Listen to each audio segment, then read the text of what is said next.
வருகிற 3/3/2026 செவ்வாய்க்கிழமை மகா சந்திர கிரகணம். இந்த கிரகணம் அப்படின்னாலே எல்லாருக்கும் தெரியும், ரொம்ப அனுஷ்டானமா இருக்க வேண்டியது நேரம். என்ன அப்படின்னா, வருகிற 3ஆம் தேதி அன்னைக்கு சந்திர கிரகணம் ஏற்படுகிறது. சந்திர பகவான் எப்ப வர்றார் அப்படின்னா, மத்தியானம் 3:20க்கு வருகிறார். 3:20க்கு ஆரம்பிச்சு மத்தியமம் என்று சொல்வார்கள் 5 மணி 3 நிமிஷத்துக்கு மத்தியமத்தில் வந்து உட்கார்ந்துக்கிறார். அப்ப சூரியன் இருக்கு நம்ம பார்க்க முடியாது. ஏன்னா எதிரும் புதிரும் போறக்கூடிய இடம்.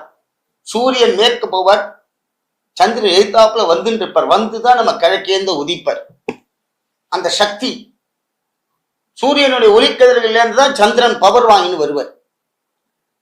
அப்படிப்பட்ட மத்தியமம் 5:03க்கும் முடிவாக 6:47க்கு சந்திர கிரகணம் முடிகிறது. இது வாக்கிய பஞ்சாங்க பிரகாரம் சொல்லப்படுகிற டைம்.